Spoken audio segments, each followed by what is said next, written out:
यिनिंग नगर सुबह का समय। यिनिंग नगर पहले से कहीं अधिक शांत था। युद्ध के बाद टूटी हुई दीवारों की मरम्मत चल रही थी। सैनिक अपने नए कवच धारण कर रहे थे। नगर के लोग भी धीरे धीरे अपनी पुरानी जिंदगी में लौट रहे थे, लेकिन सब जानते थे ये शांति अधिक समय तक रहने वाली नहीं थी। नगर के मध्य में हरिवंश तपस्वी एक विशाल कक्ष में बैठे थे। उनके सामने अनेक प्रकार की अमर औषधियां रखी हुई थीं। चमकती हुई शीशियों में विभिन्न रंगों की दिव्य ऊर्जा प्रवाहित हो रही थी। हरिवंश ने एक एक करके उनके नाम बताए। पुनर्जीवन अमर औषधि जो गंभीर रूप से घायल योद्धाओं को नया जीवन दे सकती है। अमर औषधि जो योद्धा के शरीर और आत्मा दोनों को सुदृढ़ बनाती है।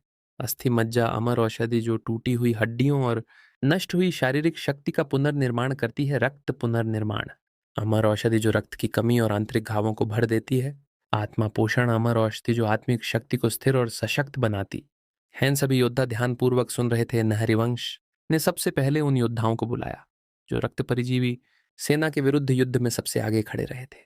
वीणा वीर हर्षवर्धन और अन्य रक्षक योद्धा। हरिवंश ने उन्हें अमर औषधियां सौंपते हुए कहा, यह तुम्हारा अधिकार है। तुमने यिनिंग नगर के लिए अपना जीवन दांव पर लगाया है। तभी दो व्यक्ति आगे बढ़े।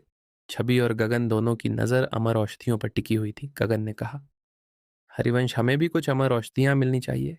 पूरा कक्ष मौन हो गया। हरिवंश ने दोनों की ओर देखा। उनकी आंखों में क्रोध नहीं था, केवल निराशा थी। छवि, गगन, तुम दोनों जानते हो युद्ध के समय क्या हुआ था? दोनों मौन रहे। हरिवंश ने शांत स्वर में कहा, जब यिनिंग नगर को तुम्हारी आवश्यकता थी तब तुम दोनों युद्ध भूमि में उपस्थित नहीं हुए। यदि विराट ने यह आदेश न दिया होता कि जो नगर की रक्षा के लिए युद्ध नहीं करेगा उसे इस नगर में रहने का अधिकार नहीं होगा, तो संभव है कि आज भी तुम दोनों मौन बैठे रहते। छवि का चेहरा उतर गया, लेकिन वह कुछ नहीं कह सका। हरिवंश ने अमर औषधियां वापस रख दी। ये अमर औषधियां केवल उनके लिए हैं जिन्होंने इस नगर की रक्षा के लिए अपना रक्त बहाया है। केवल नाम मात्र से यिनिंग नगर का निवासी होना पर्याप्त नहीं है। कुछ दूरी पर खड़े स्वर्ण वस्त्रधारी विराट ये सब देख रहे थे। उन्होंने हरिवंश के निर्णय पर कुछ नहीं कहा, बस हल्का सा सिर हिला दिया। उनके लिए यह केवल अमर औषधियों का वितरण नहीं था, बल्कि एक सच्चे योद्धा के कर्तव्य और बलिदान का सम्मान था। उसी समय दूर आकाश में अंधकार की एक विशाल तरंग फैल गई।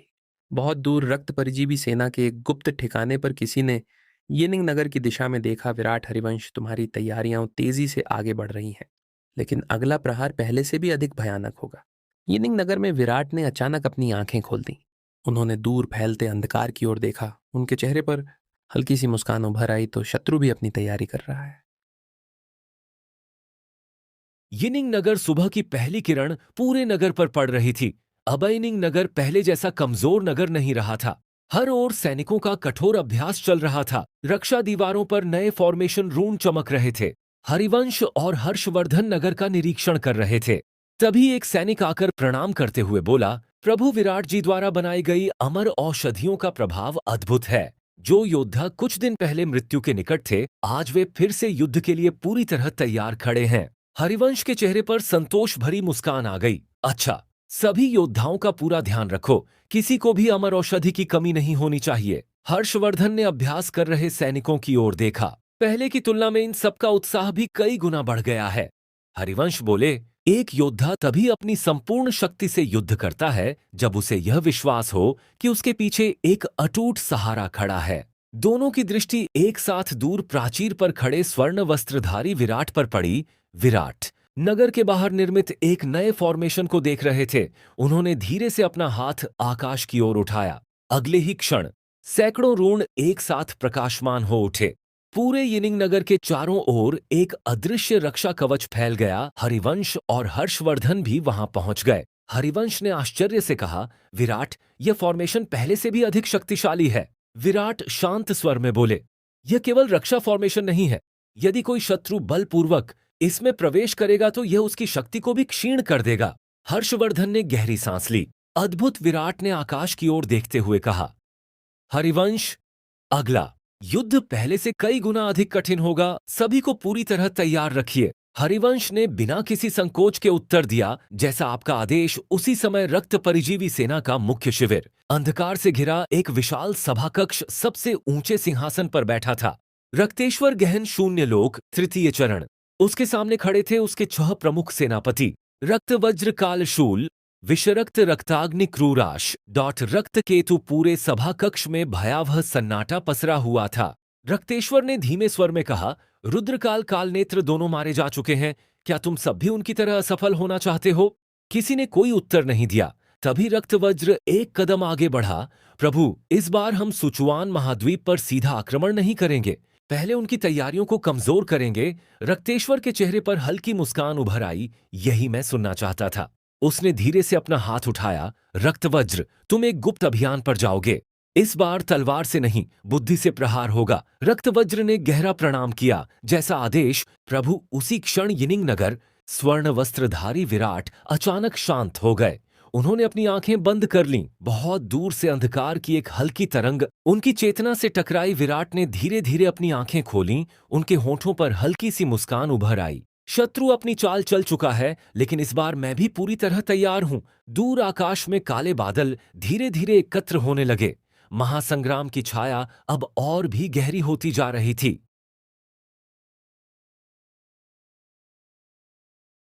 यिनिंग नगर, रात्रि का समय।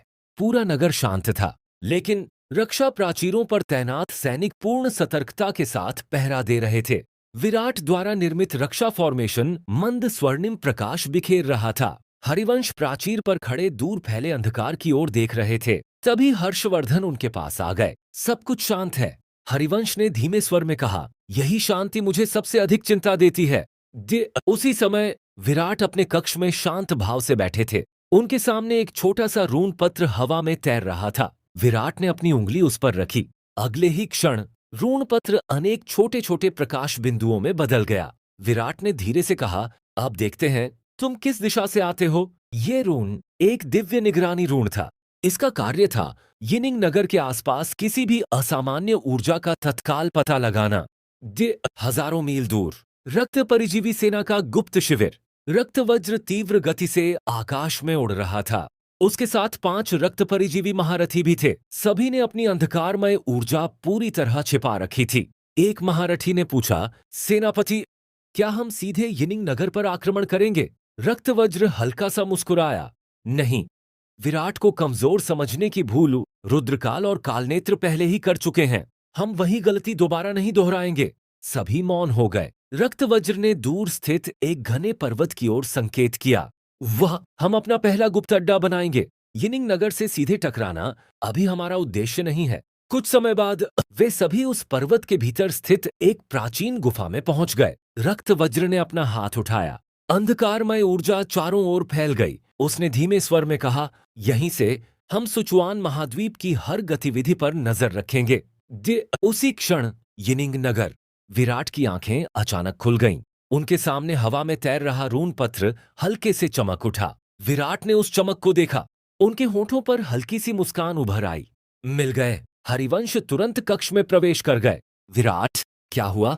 विराट ने शांत स्वर में कहा, शत्रु सुचुआन महाद्वीप में प्रवेश कर चुका है। हरिवंश का चेहरा गंभीर हो गया। कहां? विराट ने धीरे से सिर हिलाया। अभी नहीं, उन्हें यही लगने दो कि उनका गुप्त अड्डा पूरी तरह सुरक्षित है। जब उचित समय आएगा, तब एक ही प्रहार में सब कुछ समाप्त हो जाएगा। हरिवंश ने विराट की आंखों में देखा। उन्हें समझ आ गया, विराट शत्रु की चाल को पहले ही भांप चुके हैं। दूर आकाश में काले बादल और भी घने होने लगे। महासंग्राम अब एक नए मोड़ की ओर बढ़ रहा था।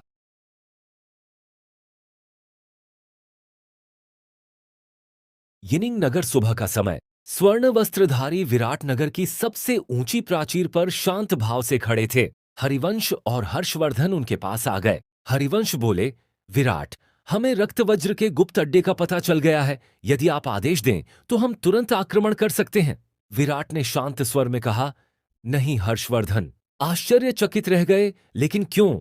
विराट ने दूर आकाश की ओर देखते हुए कहा, केवल एक सेनापति को मार देने से युद्ध नहीं जीता जाता। मुझे केवल रक्तवज्र नहीं, उसके पीछे छिपा पूरा जाल चाहिए। शत्रु को यही लगने दो कि उसकी योजना सफल हो रही है, तभी वह अपने सभी पत्ते खोल देगा। हरिवंश हल्के से मुस्कुरा दिए समझ गया। विराट ने अपना हाथ उठाया। दर्जनों दिव्य रून हवा में प्रकट हो गए। वे धीरे धीरे पूरे यिनिंग नगर के चारों ओर फैल गए। हर्षवर्धन ने पूछा, क्या ये नए फॉर्मेशन है? विराट बोले, हाँ, इनमें से कुछ रक्षा के लिए हैं और कुछ शत्रु को बिना आभास हुए उसकी प्रत्येक गतिविधि पर नजर रखने के लिए। दक्षिणी महाद्वीप दिव्य व्यूह संप्रदाय। बादलों के ऊपर स्थित एक प्राचीन दिव्य पर्वत, उसके शिखर पर हजारों वर्ष पुराना व्यूह सभा कक्ष के मध्य गुरु मयंक शांत भाव से विराजमान थे। गहन शून्य लोक तृतीय चरण। उनके सामने श्वेत वस्त्रधारी विराट शांत खड़े थे। उनके चेहरे पर वही अटूट शांति थी जो स्वर्ण वस्त्रधारी विराट के मुख पर सदैव रहती थी। तभी सभा कक्ष का विशाल द्वार धीरे धीरे खुला। एक प्रचंड तलवार ऊर्जा पूरे कक्ष में फैल गई। अंदर प्रवेश किया गुरु वेदांत, अनंत तलवार संप्रदाय के प्रमुख। गहन शून्य लोक तृतीय चरण। गुरु मयंक मुस्कुराए। वेदांत, बहुत समय बाद। गुरु वेदांत ने भी हल्का सा सिर झुकाया। मयंक डॉक्टर, दक्षिणी महाद्वीप की स्थिति दिन प्रतिदिन अधिक कठिन होती जा रही है। गुरु मयंक बोले, अंधकार दानव फिर से सीमाओं पर सक्रिय होने लगे हैं गुरु। वेदांत ने गंभीर स्वर में कहा, इसीलिए हमें अगली पीढ़ी के महारथियों का चयन करना होगा। दोनों गुरुओं की दृष्टि श्वेत वस्त्रधारी विराट पर पड़ी। गुरु वेदांत बोले, विराट, तुम्हारा क्या विचार है? श्वेत वस्त्रधारी विराट कुछ क्षण मौन रहे, फिर शांत स्वर में बोले, केवल प्रतिभा देखकर योद्धाओं का चयन नहीं किया जाता। ये जिसका हृदय अटल और दृढ़ हो वही महासंग्राम का भार उठा सकता है। गुरु वेदांत के चेहरे पर संतोष की मुस्कान आ गई। बिल्कुल, मैं भी यही सोचता हूं। उसी समय सभा कक्ष के बाहर एक सुंदर युवती शांत भाव से खड़ी थी। तन्वी, दिव्य व्यूह संप्रदाय की प्रमुख शिष्याओं में से एक।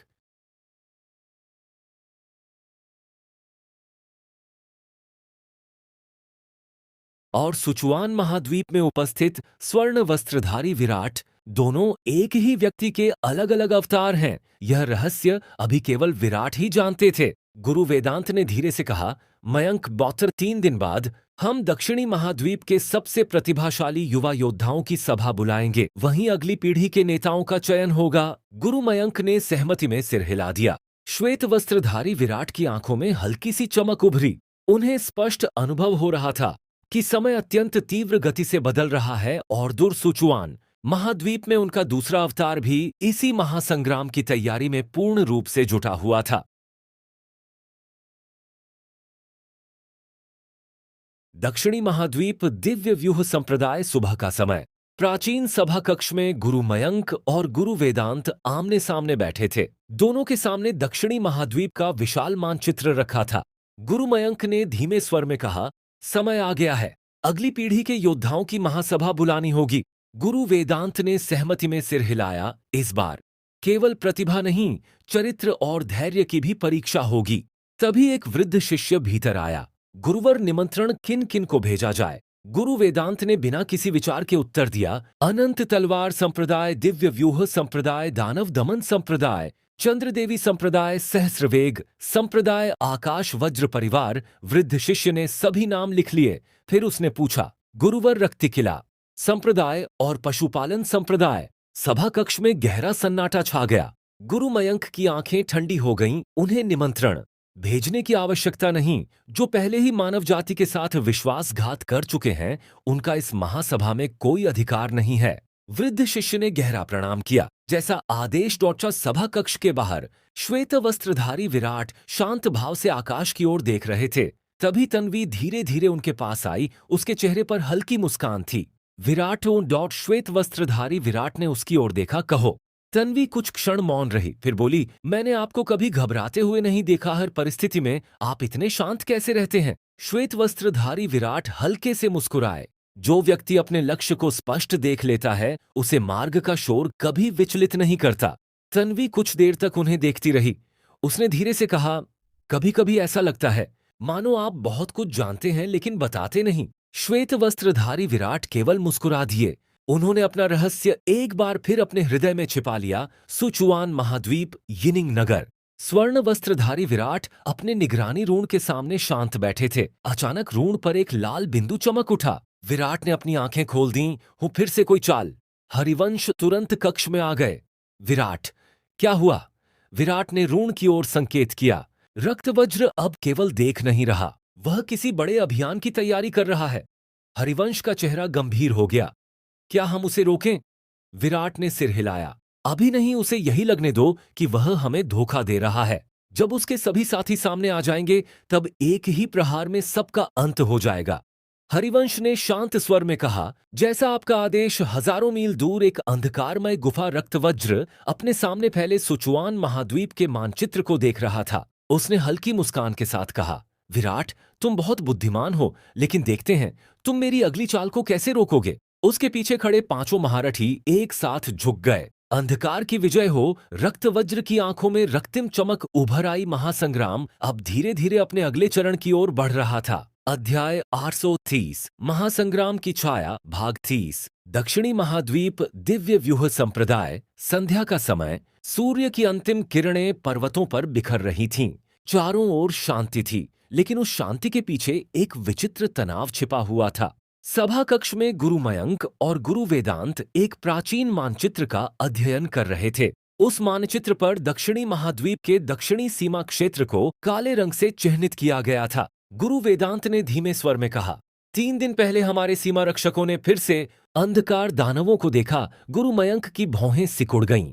कितने थे? गुरु वेदांत ने उत्तर दिया, पहले से अधिक। और इस बार न वे केवल जंगली दानव नहीं थे, ऐसा प्रतीत हो रहा था मानो कोई उन्हें आदेश दे रहा हो। पूरा सभा कक्ष मौन हो गया। तभी श्वेत वस्त्रधारी विराट धीरे धीरे भीतर आए। दोनों गुरुओं ने उनकी ओर देखा। गुरु मयंक बोले, विराट, तुम्हारा क्या विचार है?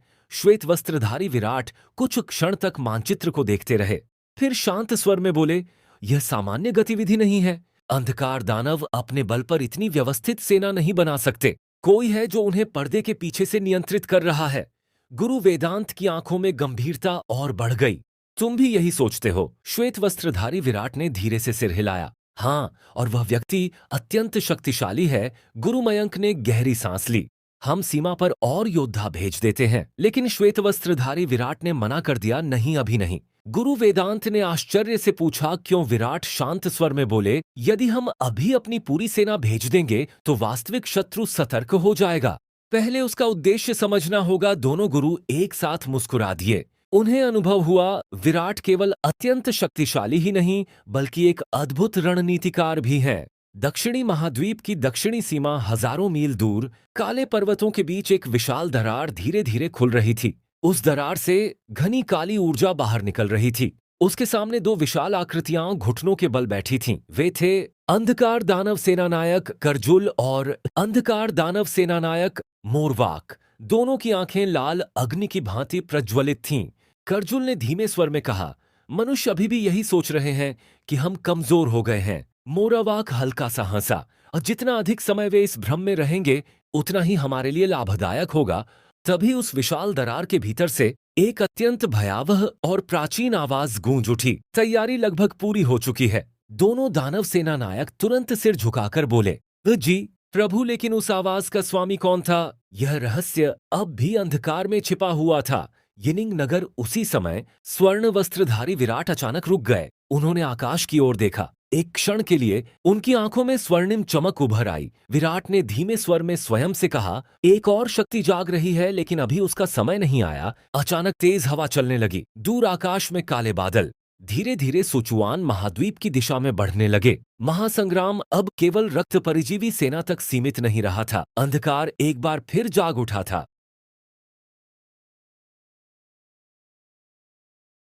दक्षिणी महाद्वीप दक्षिणी सीमा रात्रि का समय काले बादलों ने पूरे आकाश को ढक लिया था। सीमा की विशाल प्राचीर पर हजारों मानव योद्धा पूर्ण सतर्कता के साथ तैनात थे। अचानक धूम धरती जोर से कांप उठी। दूर अंधकार के बीच हजारों अंधकार दानव दिखाई दिए। उनकी आंखें रक्तिम थीं। उनके हाथों में काले भाले, तलवारें और विशाल कुल्हाड़ियां चमक रही थीं। सबसे आगे अंधकार दानव सेनानायक करजुल, उसने अपनी काली तलवार आकाश की ओर उठाई। आक्रमण हजारों दानव एक साथ गर्जना कर उठे। ररार और सीमा की ओर टूट पड़े। मानव पक्ष की ओर से सीमा रक्षक सेनापति अरिंदेव गरजे, सभी व्यूह संभालो धनुर्धारियों, पहला प्रहार। शश शाह शाह। हजारों दिव्य बाण आकाश को चीरते हुए दानव सेना पर बरस पड़े। अनेक दानव तुरंत धरती पर गिर पड़े, लेकिन शेष दानव बिना रुके आगे बढ़ते रहे। धाम डॉट दोनों सेनाएं आपस में भिड़ गईं। तलवार से तलवार टकराई, भाले से भाला, चारों ओर चिंगारियां उड़ने लगीं।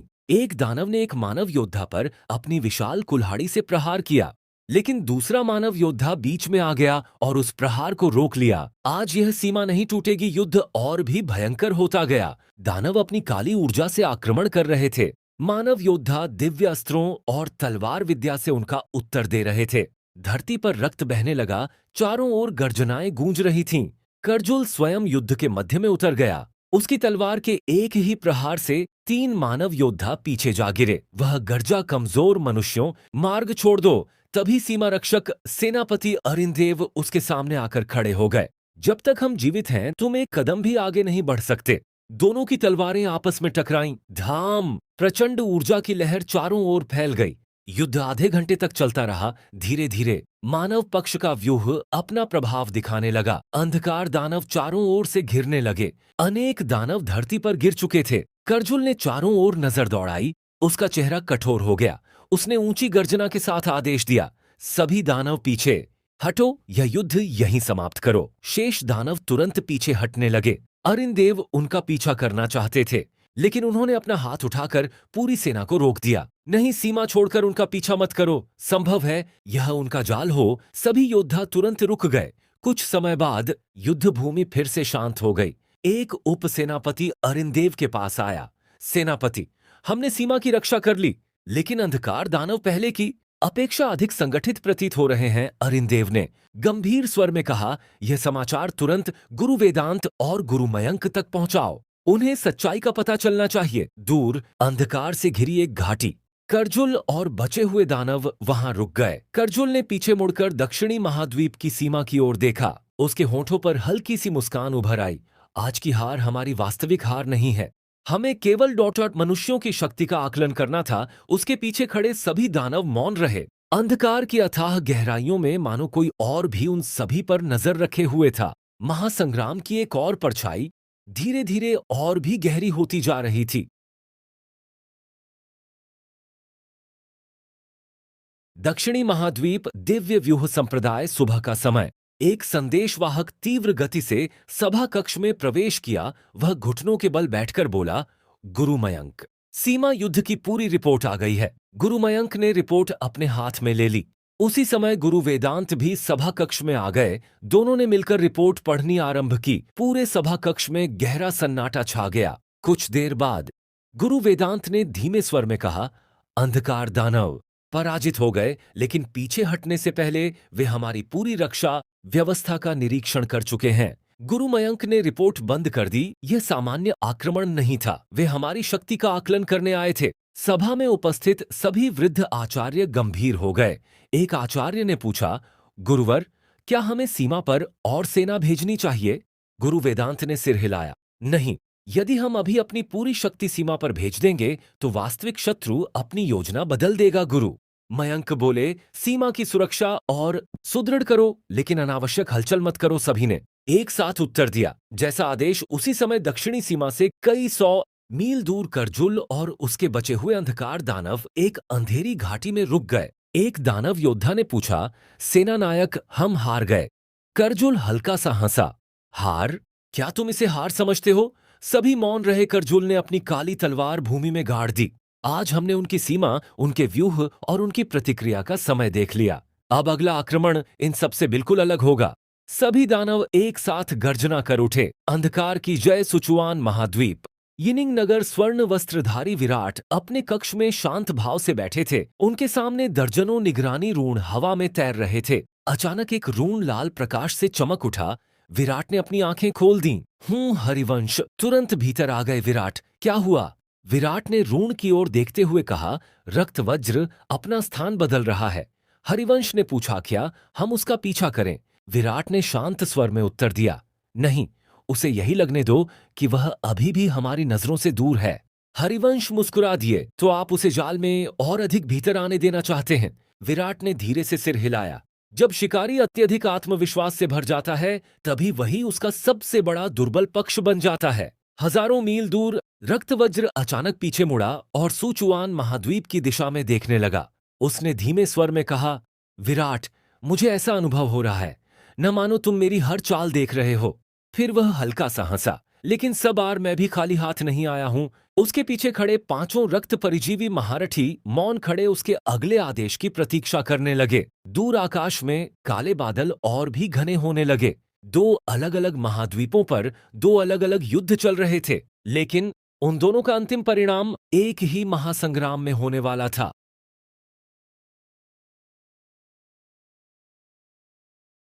सुचुआन महाद्वीप, यिनिंग नगर, सुबह का समय। स्वर्ण वस्त्रधारी विराट नगर की सबसे ऊंची प्राचीर पर शांत भाव से खड़े थे। उनकी दृष्टि दूर दूर तक फैली पर्वत श्रृंखलाओं पर टिकी हुई थी। हरिवंश और हर्षवर्धन उनके पास आ गए। हरिवंश ने धीरे से पूछा, विराट, क्या रक्तवज्र ने अपनी अगली चाल चल दी है? विराट ने सिर हिलाया, हाँ, लेकिन उसका वास्तविक लक्ष्य अभी भी छिपा हुआ है। हर्षवर्धन बोले, तो हमें क्या करना चाहिए? विराट कुछ क्षण मौन रहे, फिर बोले, अब समय आ गया है कि हम भी अपनी आंखें हर दिशा में खोल दें। विराट ने अपना हाथ उठाया। 5 स्वर्णिम प्रकाश बिंदु उनके सामने प्रकट हुए। वह प्रकाश धीरे धीरे मानव आकृति धारण करने लगा। हरिवंश और हर्षवर्धन आश्चर्यचकित रह गए। विराट बोले, ये जीवित प्राणी नहीं है, ये मेरे दिव्य निगरानी पुतले हैं। इनमें मेरी फॉर्मेशन शक्ति और चेतना का एक अंश विद्यमान है। ये बिना किसी को आभास हुए हजारों मील दूर तक जा सकते हैं। हरिवंश के चेहरे पर प्रशंसा की मुस्कान उभर आई। अद्भुत! विराट ने आदेश दिया, पहला पुतला पूर्व दिशा, दूसरा उत्तरी पर्वत, तीसरा रक्तवज्र के संभावित मार्ग पर, चौथा और पांचवां सुचुआन महाद्वीप के सीमावर्ती क्षेत्रों की निगरानी करें। अगले ही क्षण पांचों दिव्य पुतले बिजली की गति से अलग अलग दिशाओं में निकल गए। हजारों मील दूर घने जंगल के मध्य रक्तवज्र अपने 5 महारथियों के साथ खड़ा था। उसके सामने सुचुआन महाद्वीप का एक प्राचीन मानचित्र फैला हुआ था। उसने मानचित्र पर अपनी उंगली रखी। यिनिंग नगर आक्रमण यहां नहीं होगा। सभी महारथी एक साथ चौंक गए। एक ने पूछा, तो प्रभु, आक्रमण कहां होगा? रक्तवज्र के होठों पर एक शीतल मुस्कान उभरी, जहां विराट कल्पना भी न कर सके। लेकिन उससे पहले हमें उसके साथियों को उससे अलग करना होगा। सभी ने एक साथ सिर झुका दिया। जैसा आदेश, उसी समय आकाश में उड़ता हुआ विराट का पहला दिव्य निगरानी पुतला दूर से रक्तवज्र के दल को देख चुका था। उसने तुरंत सारी जानकारी फॉर्मेशन के माध्यम से विराट तक पहुंचा दी। यिनिंग नगर, विराट ने अपनी आंखें बंद कर लीं। हरिवंश ने पूछा, क्या देखा? विराट ने धीरे से कहा, रक्तवज्र सीधा आक्रमण नहीं करेगा, वह हमें अलग अलग करने का प्रयास करेगा। हर्षवर्धन ने अपनी मुट्ठी कस ली, तो हम उसकी योजना को असफल कर देंगे। विराट ने शांत स्वर में कहा, नहीं, अभी नहीं, उसे यही लगने दो कि उसकी योजना सफल हो रही है। जितना गहरा वह जाल बुनेगा, उतनी ही सरलता से वह स्वयं उसी में फंसेगा। हरिवंश मुस्कुरा दिए। अब उन्हें समझ आ गया था, विराट केवल युद्ध नहीं लड़ते, वे युद्ध आरंभ होने से पहले ही उसका परिणाम लिख देते हैं। दूर आकाश में काले बादल धीरे धीरे और भी घने होने लगे। महासंग्राम का अगला अध्याय अब प्रारंभ होने ही वाला था। अध्याय 830, महासंग्राम की छाया, भाग 34। यिनिंग नगर, सुबह का समय। नगर के बाहर स्थित विशाल अभ्यास मैदान में हर्षवर्धन अपनी तलवार विद्या का अभ्यास कर रहे थे। प्रत्येक प्रहार के साथ उनकी आध्यात्मिक ऊर्जा और अधिक प्रबल होती जा रही थी। धम्म तलवार के एक ही प्रहार से सामने खड़ा विशाल शिलाखंड 2 भागों में विभाजित हो गया। लेकिन अगले ही क्षण हर्षवर्धन का शरीर जोर से कांप उठा। उनके चारों ओर घनी आध्यात्मिक ऊर्जा घूमने लगी। उन्होंने तुरंत अपनी शक्ति को नियंत्रित कर लिया। आखिर यह अनुभव फिर से आ गया। कुछ ही देर बाद हर्षवर्धन सीधे स्वर्ण वस्त्रधारी विराट के पास पहुंचे। उस समय विराट एक नया फॉर्मेशन रूण बना रहे थे। हर्षवर्धन ने आदरपूर्वक प्रणाम किया। विराट मुस्कुराकर उनकी ओर देखने लगे। कहो, हर्षवर्धन ने गंभीर स्वर में कहा, मुझे ऐसा लग रहा है कि मेरा साधना लोक नवम चरण अपनी सीमा तक पहुंच चुका है। मैं किसी भी समय अगले लोक में प्रवेश कर सकता हूं। विराट ने कुछ क्षण तक उन्हें देखा, फिर बोले, अपनी आध्यात्मिक ऊर्जा मुक्त करो। हर्षवर्धन ने अपनी आंखें बंद कर लीं। अगले ही क्षण उनके शरीर से प्रचंड ऊर्जा की लहरें निकलने लगीं। पूरा कक्ष उस ऊर्जा से भर गया। वहीं उपस्थित हरिवंश आश्चर्यचकित रह गए। हर्षवर्धन की नींव पहले से कहीं अधिक सुदृढ़ हो चुकी है। विराट ने अपनी उंगली हर्षवर्धन के मस्तक पर रखी। कुछ क्षण बाद उन्होंने अपना हाथ हटा लिया। उनके चेहरे पर संतोष की हल्की मुस्कान थी। बहुत अच्छा, तुम उन्नति, ब्रेक थ्रू कर सकते हो। हर्षवर्धन के चेहरे पर प्रसन्नता छा गई। लेकिन विराट ने अगला वाक्य कहा, लेकिन अभी नहीं। हर्षवर्धन और हरिवंश दोनों चौंक गए। अभी नहीं? विराट ने शांत स्वर में कहा, तुम्हारी नींव मजबूत है, लेकिन उसे और भी अडिग बनाया जा सकता है। यदि तुम कुछ और दिन प्रतीक्षा कर लो, तो गहन शून्य लोक में प्रवेश करते ही तुम्हारी शक्ति सामान्य योद्धाओं से कई गुना अधिक होगी। हर्षवर्धन ने बिना किसी झिझक के सिर झुका दिया। मैं आपके आदेश का पालन करूंगा। विराट ने अपनी स्टोरेज रिंग से एक स्वर्णिम शीशी निकाली। यह वज्र हृदय अमर औषधि है, इसका सेवन करो। फिर 3 दिनों तक दिव्य संग्रह फॉर्मेशन के मध्य साधना करो। उसके बाद उन्नति ब्रेक थ्रू करना। हर्षवर्धन ने दोनों हाथों से औषधि ग्रहण की। धन्यवाद विराट। उसी समय हजारों मील दूर रक्त वज्र के 2 गुप्तचर सुचुआन महाद्वीप के एक छोटे सीमावर्ती किले की ओर बढ़ रहे थे। उन्हें तनिक भी आभास नहीं था कि उनके ऊपर आकाश में विराट का दिव्य निगरानी पुतला शांतिपूर्वक उनकी प्रत्येक गतिविधि पर नजर रखे हुए था। उनकी हर बात, उनकी हर दिशा क्षण भर में यिनिंग नगर भेजी जा रही थी। यिनिंग नगर। विराट ने अपनी आंखें बंद कर ली। न के सामने प्रकाश से निर्मित एक मानचित्र उभर आया। हरिवंश ने पूछा, क्या हुआ? विराट ने शांत स्वर में उत्तर दिया, रक्तवज्र ने अपना पहला कदम उठा लिया है। अब खेल और भी रोचक होगा। कुछ दूरी पर खड़े हर्षवर्धन ने अपनी मुट्ठी कस ली। उनके हृदय में केवल एक ही संकल्प था, जब मेरा ब्रेक थ्रू होगा तब मैं यिनिंग नगर की रक्षा के लिए पहले से कई गुना अधिक शक्तिशाली बनूंगा। आकाश में सूर्य धीरे धीरे अस्त होने लगा और महासंग्राम एक नए अध्याय की ओर बढ़ने लगा।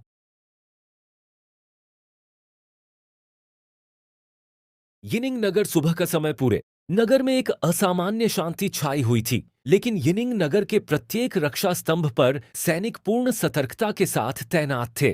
स्वर्ण वस्त्रधारी विराट नगर की प्राचीर पर शांत भाव से खड़े थे। उनकी दृष्टि दूर आकाश पर टिकी हुई थी। तभी हर्षवर्धन तेज कदमों से वहां पहुंचे। उन्होंने दोनों हाथ जोड़कर कहा, विराट, मुझे ऐसा लगता है मेरा अमरलोक नवम चरण अपनी सीमा तक पहुंच चुका है।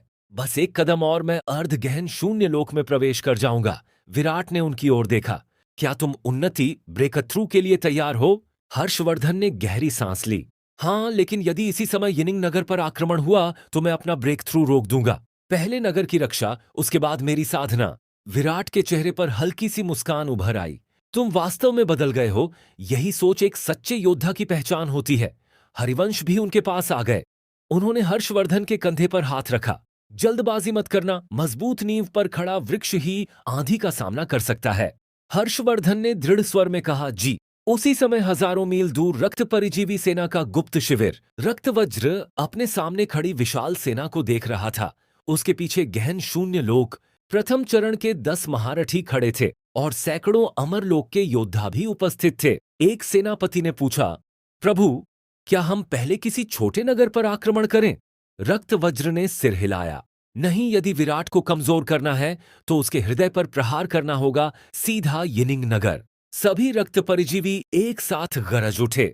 रक्त साम्राज्य की जय। रक्तवज्र ने अपनी तलवार आकाश की ओर उठा दी। प्रस्थान। अगले ही क्षण पूरी सेना बिजली की गति से सुचुआन महाद्वीप की ओर निकल पड़ी। यिनिंग नगर। स्वर्ण वस्त्रधारी विराट की आंखें अचानक चमक उठीं। उन्होंने धीरे से अपनी आंखें बंद कर लीं। एक विशाल रक्तिम ऊर्जा तीव्र गति से यिनिंग नगर की ओर बढ़ रही थी। विराट ने अपनी आंखें खोलीं। हरिवंश ने तुरंत पूछा, विराट, क्या शत्रु आ गया? विराट ने शांत स्वर में उत्तर दिया, हाँ, इस बार वह सीधे यिनिंग नगर की ओर आ रहा है। हर्षवर्धन की मुट्ठी अनायास ही कस गई तो अंततः युद्ध का समय आ ही गया। विराट ने आकाश की ओर देखते हुए कहा, सभी सैनिकों को तैयार करो। किसी को भी भयभीत होने की आवश्यकता नहीं। इस युद्ध के बाद सुचुआन महाद्वीप का संतुलन बदल जाएगा। दूर आकाश के क्षितिज पर काले बादलों के बीच रक्तिम प्रकाश की अनेक धाराएं दिखाई देने लगीं। रक्तवज्र अपनी विशाल सेना के साथ यिनिंग नगर की ओर बढ़ रहा था और यिनिंग नगर की प्राचीर पर स्वर्ण वस्त्रधारी विराट बिना किसी भय के पूर्ण शांत भाव से खड़े थे। 2 सेनाएं, 2 अटूट इच्छा शक्तियां और एक महासंग्राम अब आमने सामने होने ही वाला था।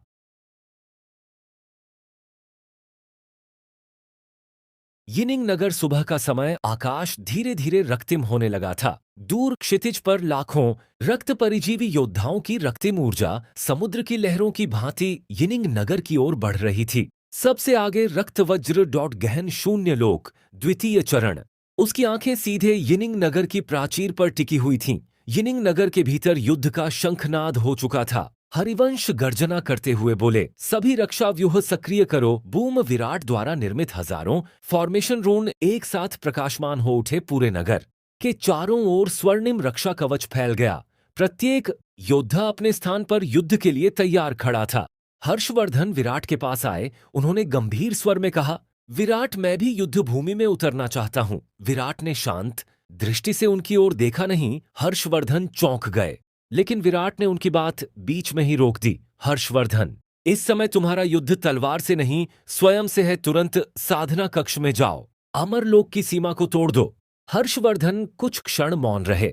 उनके हृदय में युद्ध और ब्रेकथ्रू के बीच भीषण संघर्ष चल रहा था।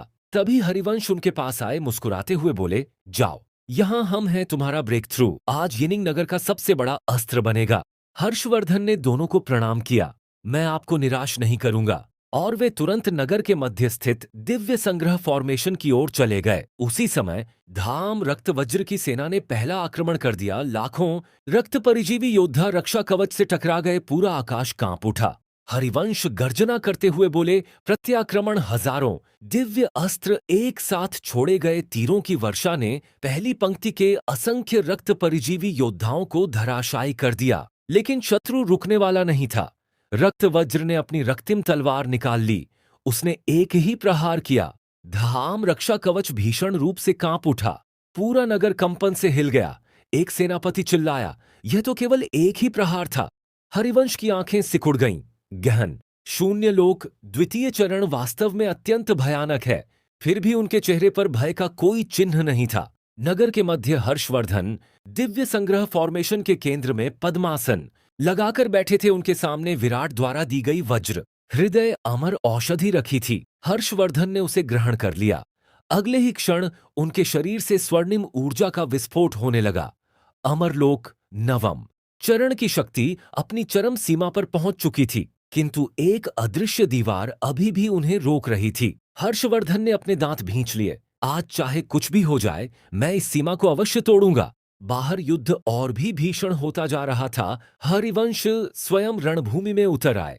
उनकी तलवार के एक ही प्रहार से दर्जनों रक्त परिजीवी पीछे जा गिरे। लेकिन रक्तवज्र धीरे धीरे आगे बढ़ रहा था। उसकी दृष्टि केवल एक ही व्यक्ति को खोज रही थी। ओ विराट, कहाँ हो तुम? स्वर्ण वस्त्रधारी विराट प्राचीर पर शांत भाव से खड़े थे। न उन्होंने तलवार निकाली, न ही एक कदम आगे बढ़े। उनकी दृष्टि केवल पूरे युद्ध क्षेत्र पर थी, मानो जो कुछ भी घट रहा था वह सब उनकी योजना का ही एक भाग हो। तभी यिनिंग नगर के मध्य से आकाश तक एक विशाल स्वर्णिम प्रकाश स्तंभ उठ खड़ा हुआ। धरती कांप उठी। आकाश में आध्यात्मिक ऊर्जा का महाचक्रवात बनने लगा। हरिवंश ठिठक गए। रक्तवज्र भी आश्चर्य से उसी दिशा में देखने लगा। विराट के होठों पर हल्की सी मुस्कान उभर आई। समय आ गया। दिव्य संग्रह फॉर्मेशन के मध्य हर्षवर्धन ने गर्जना करते हुए अपनी आंखें खोल दीं। उनके शरीर की समस्त बंधन श्रृंखलाएं टूटने लगीं। Crack crack crack. अमरलोक नवम चरण की सीमा धीरे धीरे बिखरने लगी।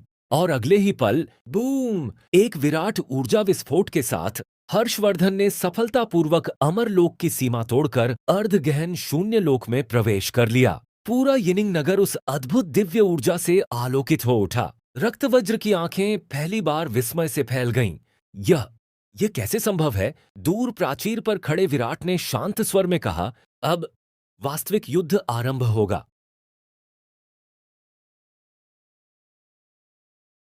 यिनिंग नगर विशाल स्वर्णिम प्रकाश स्तंभ धीरे धीरे शांत होने लगा, लेकिन उसकी शेष दिव्य ऊर्जा अब भी पूरे यिनिंग नगर में गूंज रही थी। सभी योद्धाओं की दृष्टि उसी दिशा में टिकी हुई थी। दिव्य संग्रह फॉर्मेशन के मध्य हर्षवर्धन ने धीरे धीरे अपनी आंखें खोलीं।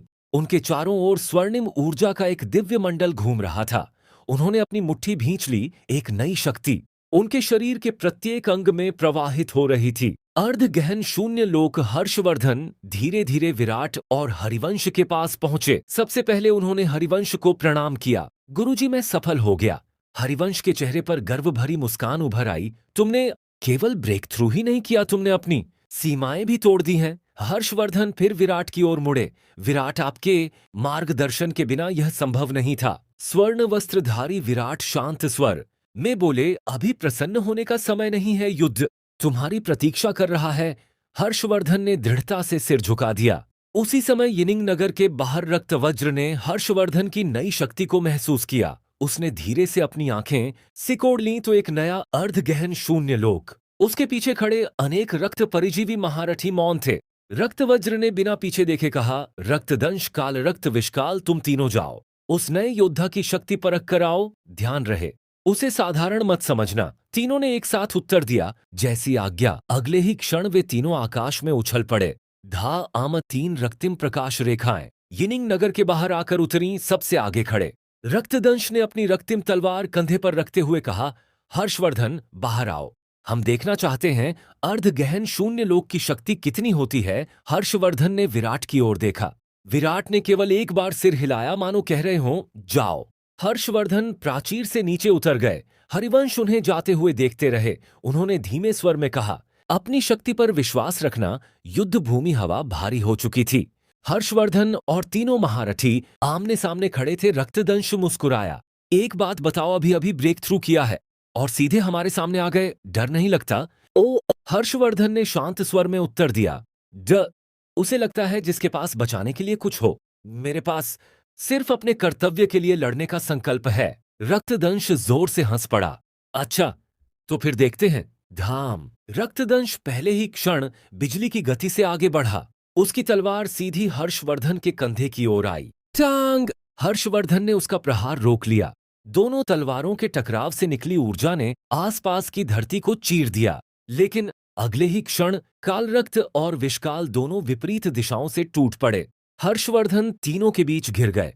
तलवारों की चमक, ऊर्जा के विस्फोट और निरंतर होते प्रहार पूरे युद्ध क्षेत्र को कंपा रहे थे।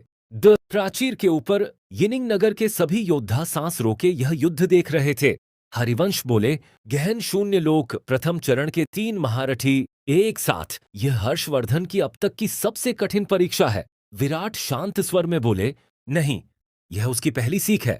शक्ति प्राप्त कर लेना अलग बात है, उस शक्ति पर पूर्ण नियंत्रण पाना अलग। युद्ध और भी तीव्र हो गया। हर्षवर्धन ने अपनी समस्त आध्यात्मिक शक्ति अपनी तलवार में समाहित कर दी।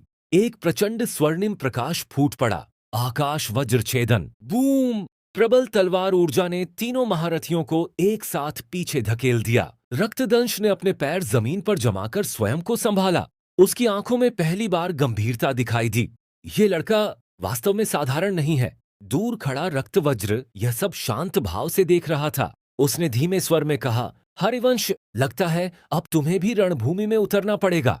प्राचीर पर खड़े हरिवंश की दृष्टि भी रक्तवज्र से जा मिली। 2 महान शक्तियां धीरे धीरे एक दूसरे की ओर बढ़ रही थीं और वास्तविक महासंग्राम अब प्रारंभ होने वाला था।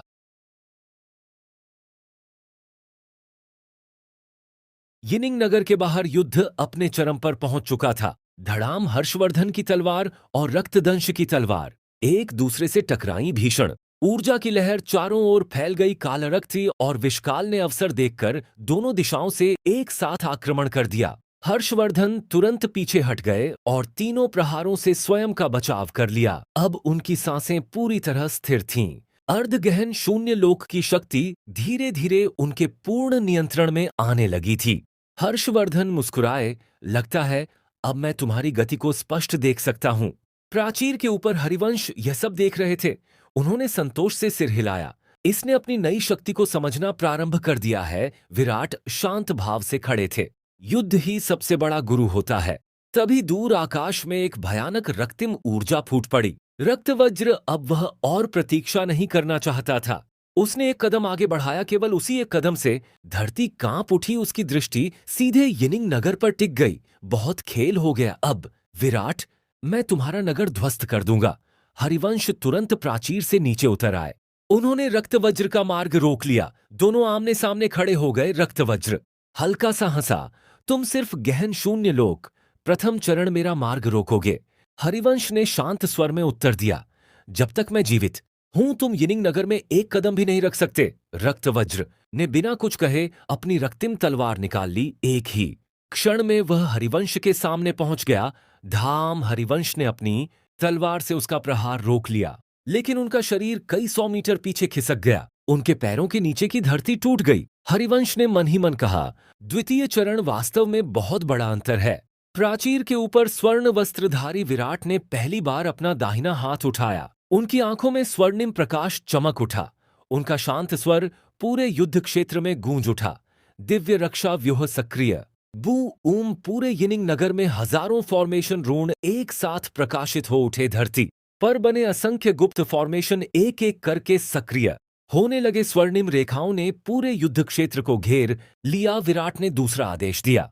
दिव्य बंधन व्यूह तुरंत रक्त वज्र के पैरों के नीचे से स्वर्णिम जंजीरों जैसी ऊर्जा प्रकट हुई। उसकी गति अचानक धीमी पड़ गई। रक्त वज्र की आंखें सिकुड़ गईं। क्या विराट का तीसरा आदेश गूंजा?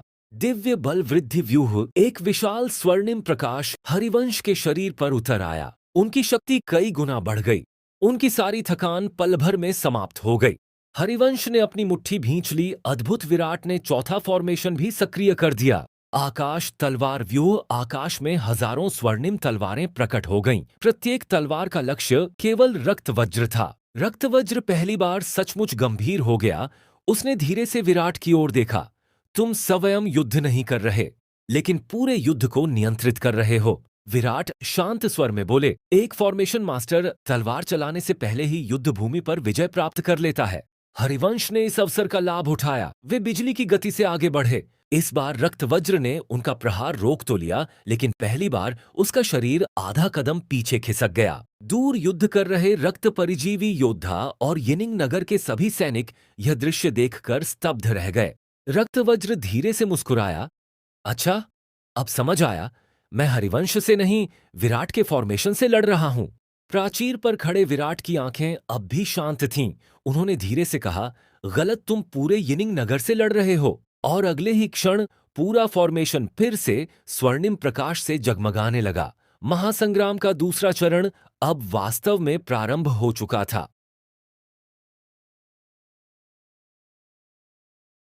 यिनिंग नगर के बाहर महासंग्राम जारी था। आकाश तलवारों की टकराहट और आध्यात्मिक ऊर्जा के विस्फोटों से गूंज रहा था। हरिवंश और रक्तवज्र की टक्कर से धरती बार बार कांप उठती। विराट के दिव्य फॉर्मेशन व्यू की शक्ति हरिवंश को सहारा दे रही थी। फिर भी रक्तवज्र अपनी गहन शून्य लोक द्वितीय चरण की शक्ति से लगातार दबाव बनाए हुए था। दूसरी ओर हर्षवर्धन अब पूरी तरह अपनी नई शक्ति के साथ एक रूप हो चुके थे। रक्तदंश गर्जा, अब भी तुम जिंदा हो। हर्षवर्धन शांत स्वर में बोले, नहीं, अब तुम्हारी हार का समय आ गया है। धड़ाम, एक ही पल में हर्षवर्धन बिजली की तरह आगे बढ़े। उनकी तलवार सीधे विशाल की तलवार से टकराई। टनक विशाल की तलवार दो टुकड़ों में टूट गई। अगला ही वार उसके कवच को चीर गया। विशाल खून उगलते हुए कई 100 मीटर दूर जा गिरा। उसका शरीर बेहोश होकर धरती पर गिर पड़ा। यह देखकर रक्तदंश और काल रक्त के चेहरे बदल गए। कैसे अभी अभी सफलता प्राप्त की है और इतनी शक्ति? हर्षवर्धन ने अपनी तलवार उनकी ओर कर दी। अगले तुम दोनों हो। यह देखकर रक्तवज्र का चेहरा क्रोध से विकृत हो गया। उसने जोर से गरज कर अपना हाथ उठाया। उसके शरीर से लाल ऊर्जा की अनगिनत धाराएं निकलने लगीं। रक्त व्यूह जागृत हो जाओ। पल भर में धरती पर लाल रंग के हजारों रून चमकने लगे। रक्त परजीवी सेना की शक्ति बढ़ने लगी। हरिवंश ने भौहें सिकोड़ लीं। यह भी एक फॉर्मेशन है। दीवार के ऊपर स्वर्ण वस्त्रधारी विराट ने उस रक्त व्यूह पर एक नजर डाली। फिर वह हल्के से मुस्कुराए। हरिवंश ने पीछे मुड़कर देखा। विराट ने शांत स्वर में कहा, बस इतना ही। उन्होंने धीरे से अपनी एक उंगली आगे बढ़ाई और केवल एक शब्द कहा, विघटन। बूम! पूरा युद्ध क्षेत्र स्वर्णिम प्रकाश से भर गया। विराट के दिव्य फॉर्मेशन व्यू के रून एक साथ चमक उठे। लाल रून एक एक करके टूटने लगे। Crack, crack, crack. कुछ ही सांसों में रक्तवज्र का रक्त व्यूह पूरी तरह बिखर गया, मानो वह कभी अस्तित्व में था ही नहीं। रक्तवज्र की आंखें फैल गईं। असंभव, मेरा फॉर्मेशन एक ही पल में कैसे टूट गया? स्वर्ण वस्त्रधारी विराट शांत स्वर में बोले, तुम फॉर्मेशन बनाना जानते हो, लेकिन फॉर्मेशन का हृदय नहीं समझते। जो व्यूह तुमने बनाया उसमें 70 कमियां थीं। मैंने केवल एक को छुआ, बाकी सब स्वयं ही टूट गया। पूरे युद्ध क्षेत्र में सन्नाटा छा गया। हरिवंश के चेहरे पर मुस्कान आ गई। हर्षवर्धन ने दूर खड़े विराट की ओर देखा। उनकी आंखों में विराट के प्रति और भी अधिक सम्मान भर गया। रक्तवज्र ने अपनी मुट्ठी कस ली। उसने पहली बार महसूस किया, यिनिंग नगर की सबसे बड़ी शक्ति न हरिवंश थे, न हर्षवर्धन, बल्कि विराट का दिव्य फॉर्मेशन व्यूह था। उसने धीरे धीरे पीछे हटते हुए अपनी सेना की ओर देखा। आज पहली बार उसके मन में संदेह उत्पन्न हुआ। यदि विराट ने स्वयं तलवार उठा ली तो क्या मैं जीवित बच पाऊंगा? दीवार के ऊपर विराट शांत खड़े थे ना, उन्होंने तलवार निकाली न एक कदम आगे बढ़ाया, लेकिन पूरे युद्ध का नियंत्रण अब भी उन्हीं के हाथों में था।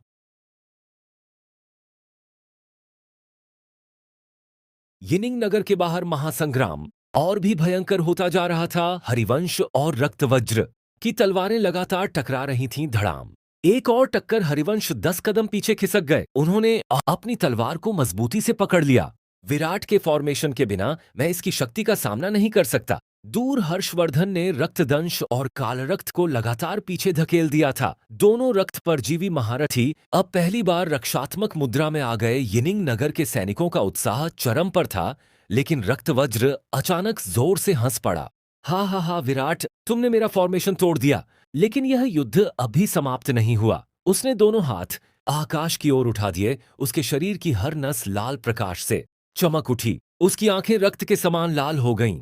रक्त समुद्र बूम! पूरा आकाश लाखों लाल धागों जैसी ऊर्जा से भर गया। वह हर रक्त परजीवी योद्धा से जुड़ने लगी और धीरे धीरे मानव योद्धाओं की ओर बढ़ने लगी। जिस योद्धा को वह लाल ऊर्जा छू रही थी, उसके शरीर की आध्यात्मिक शक्ति कमजोर पड़ने लगी। एक सैनिक घबराकर चिल्लाया, मेरी साधना शक्ति, यह उसे खींच रही है। दूसरा सैनिक घुटनों पर गिर गया, हम ज्यादा देर तक नहीं टिक पाएंगे। हरिवंश की आंखें सिकुड़ गईं। यह शक्ति, यह सीधे जीवन ऊर्जा पर हमला कर रही है। रक्तवज्र गर्जा, यही है रक्त परजीवी वंश की वास्तविक शक्ति। आज यिनिंग नगर का हर योद्धा अपनी साधना मुझे समर्पित करेगा। दीवार के ऊपर स्वर्ण वस्त्रधारी विराट अब भी पूर्णतः शांत खड़े थे। ना उनके चेहरे पर चिंता थी, न ही किसी प्रकार की घबराहट। उन्होंने धीरे से अपनी आंखें बंद कर लीं। उनके हृदय के भीतर एक प्राचीन शक्ति जाग उठी। अनंत परम रक्तवंश! विराट ने धीरे से अपना दाहिना हाथ आगे बढ़ाया। उनका शांत स्वर पूरे युद्ध क्षेत्र में गूंज उठा। अनंत परम रक्तवंश, रक्त शोषण! वूम! अचानक पूरे आकाश की लाल ऊर्जा कांप उठी। लाल धागे जो मानव योद्धाओं की साधना शक्ति खींच रहे थे, एक एक करके टूटने लगे और नदी की धारा की तरह सारी लाल ऊर्जा विराट की ओर बहने लगी। पूरा युद्ध क्षेत्र स्तब्ध रह गया। हरिवंश ने पहली बार वह दृश्य देखा। लाल ऊर्जा विराट की ओर जा रही है। हर्षवर्धन भी आश्चर्यचकित रह गए। यह कैसी शक्ति है? रक्तवज्र का चेहरा पहली बार बदल गया। नहीं, यह असंभव है। वह मेरी रक्त ऊर्जा का शोषण कर रहा है। उसने तुरंत अपनी ऊर्जा वापस खींचने का प्रयास किया, लेकिन अब बहुत देर हो चुकी थी। विराट के शरीर में प्रवेश करते ही वही लाल ऊर्जा धीरे धीरे स्वर्णिम दिव्य ऊर्जा में परिवर्तित होने लगी। विराट के चारों ओर हल्का स्वर्णिम प्रकाश फैल गया। न उनकी आंखें लाल हुईं, न उनके शरीर पर रक्त ऊर्जा का कोई प्रभाव पड़ा, मानो वे उस ऊर्जा को पवित्र बना रहे हों। रक्तवज्र 2 कदम पीछे हट गया। उसकी आवाज पहली बार कांप उठी। तुम कौन हो? रक्त परजीवी की शक्ति, कोई मानव उसका शोषण नहीं कर सकता। विराट ने धीरे से अपनी आंखें खोलीं। उनकी आंखों में शांत स्वर्णिम तेज चमक रहा था। तुम्हारी रक्त ऊर्जा मेरे लिए विष नहीं है, वह केवल एक अशुद्ध शक्ति है जिसे शुद्ध किया जा सकता है। यह सुनकर हरिवंश, हर्षवर्धन और यिनिंग नगर के सभी योद्धा निःशब्द रह गए। किसी ने पहले कभी ऐसी शक्ति नहीं देखी थी। रक्तवज्र की मुट्ठी कांप रही थी। उसने पहली बार महसूस किया जिस शक्ति पर उसे सबसे अधिक गर्व था, वही शक्ति विराट के सामने पूर्णतः निष्प्रभावी थी। दूर दीवार पर स्वर्ण वस्त्रधारी विराट शांत खड़े थे, मानो अभी तक उन्होंने अपनी वास्तविक क्षमता का केवल एक छोटा सा अंश ही प्रदर्शित किया हो।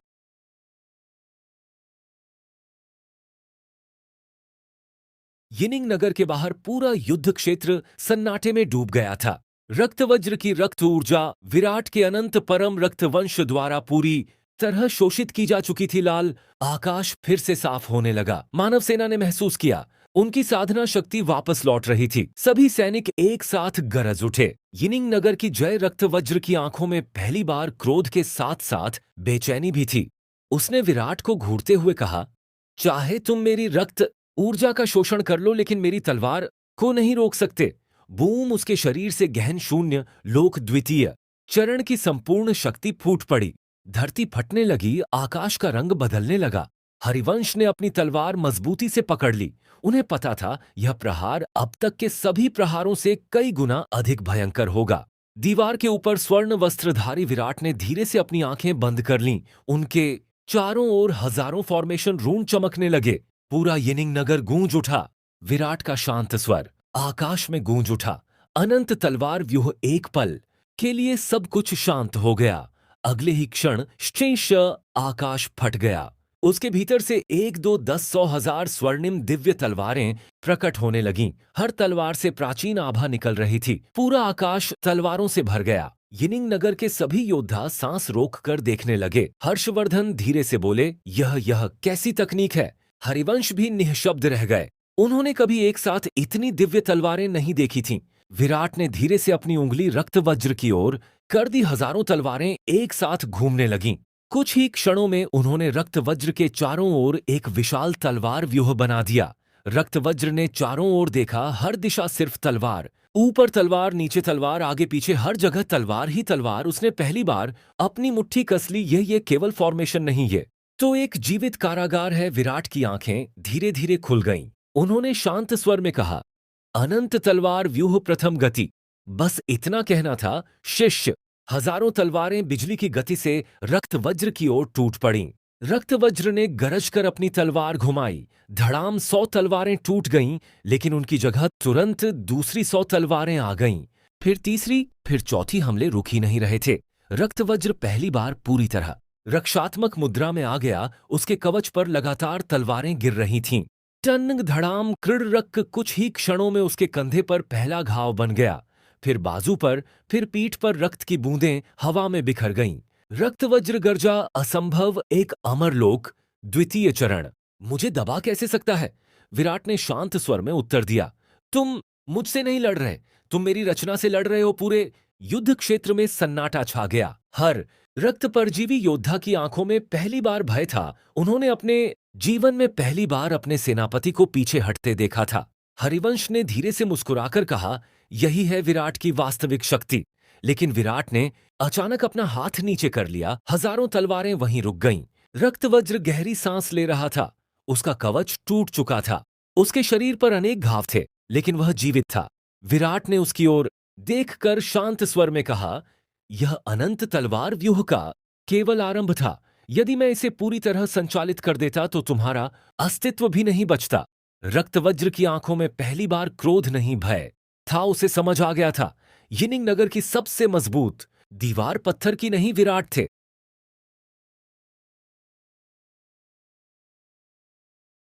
यिनिंग नगर के बाहर हवा में अब भी हजारों दिव्य तलवारें मंडरा रही थीं। रक्तवज्र के कवच पर अनेक दरारें पड़ चुकी थीं। उसकी सांसें भारी थीं, लेकिन उसकी आंखों में हार नहीं थी। उसने धीरे से अपनी तलवार को मजबूती से पकड़ लिया। ओ विराट, मैं मानता हूं तुम्हारा फॉर्मेशन अद्भुत है, लेकिन एक वास्तविक योद्धा की जीत फॉर्मेशन से नहीं, तलवार से होती है। बूम! रक्तवज्र ने अपनी समस्त शक्ति अपनी तलवार में समाहित कर दी। इस बार न कोई रक्त ऊर्जा, न कोई फॉर्मेशन, सिर्फ एक शुद्ध तलवार योद्धा। हरिवंश ने गहरी सांस ली। उन्होंने भी अपनी तलवार दोनों हाथों से मजबूती से पकड़ ली। दीवार पर खड़े विराट ने शांत स्वर में कहा, अब उसकी तलवार पर ध्यान दीजिए, उसकी शक्ति पर नहीं। हरिवंश ने सिर हिलाया। समझ गया। धड़ाम! दोनों एक साथ आगे बढ़े। तलवारें टकराईं। इस बार रक्तवज्र का हर प्रहार पहले से कई गुना अधिक तेज था। हरिवंश लगातार पीछे हटने लगे। टाना! धड़ाम! कृरक! उनके कंधे पर एक गहरा घाव बन गया। बाजू से रक्त बहने लगा।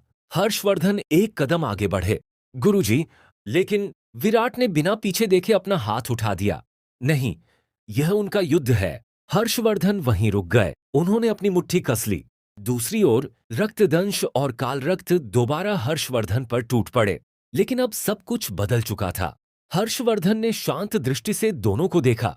तुम दोनों अब मेरा समय बर्बाद कर रहे हो। शीश! एक ही पल में उनकी तलवार बिजली की तरह चमकी। धड़ाम! रक्तदंश की तलवार हवा में उछल गई।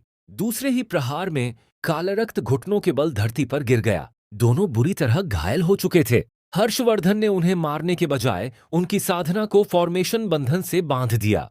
तुम दोनों अब युद्ध नहीं करोगे? उधर हरिवंश और रक्तवज्र का युद्ध और भी भयंकर होता जा रहा था। एक पल ऐसा आया जब रक्तवज्र की तलवार सीधे हरिवंश के हृदय की ओर बढ़ी। यिनिंग नगर के सभी सैनिक घबरा उठे, लेकिन दीवार पर खड़े विराट ने धीरे से अपनी आंखें खोलीं। अनंत तलवार व्यूह, द्वितीय सहायक गति, शीश। हजारों तलवारों में से केवल 9 दिव्य तलवारें अलग होकर बिजली की गति से नीचे उतरीं। किसी ने रक्तवज्र पर सीधा आक्रमण नहीं किया। उन 9 तलवारों ने उसकी तलवार की दिशा को केवल एक क्षण के लिए बदल दिया। टान! रक्तवज्र का प्रहार हरिवंश के हृदय से केवल 1 अंगुल दूर मुड़ गया। हरिवंश ने उसी अवसर का लाभ उठाया। दिव्य वज्र तलवार, धड़ाम! उनकी तलवार रक्तवज्र के कंधे पर लगी। रक्तवज्र पहली बार जोर से पीछे हटा। उसके कंधे से रक्त टपकने लगा। पूरा युद्ध क्षेत्र निःशब्द हो गया। रक्तवज्र ने अपने घाव को देखा, फिर उसने दीवार पर खड़े विराट की ओर देखा। उसकी आंखों में पहली बार सम्मान और सतर्कता दोनों थे। तुम हर प्रहार स्वयं नहीं करते, लेकिन हर प्रहार का परिणाम तुम ही तय करते हो। विराट ने शांत स्वर में उत्तर दिया, यही एक फॉर्मेशन मास्टर और एक सामान्य योद्धा में अंतर होता है। रक्तवज्र धीरे से मुस्कुराया। अच्छा, तो देखते हैं यह खेल कितनी देर तक चलता है। उसने अपनी तलवार दोबारा उठा ली। युद्ध अभी समाप्त नहीं हुआ था।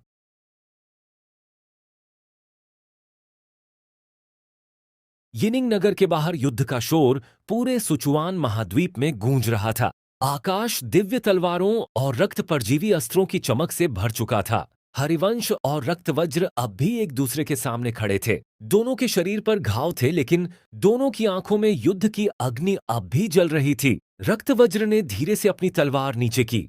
उसने हरिवंश को देखकर हल्की सी मुस्कान के साथ कहा, हरिवंश, यदि वह दीवार पर खड़ा विराट तुम्हारी सहायता न कर रहा होता तो तुम कब के हार चुके होते।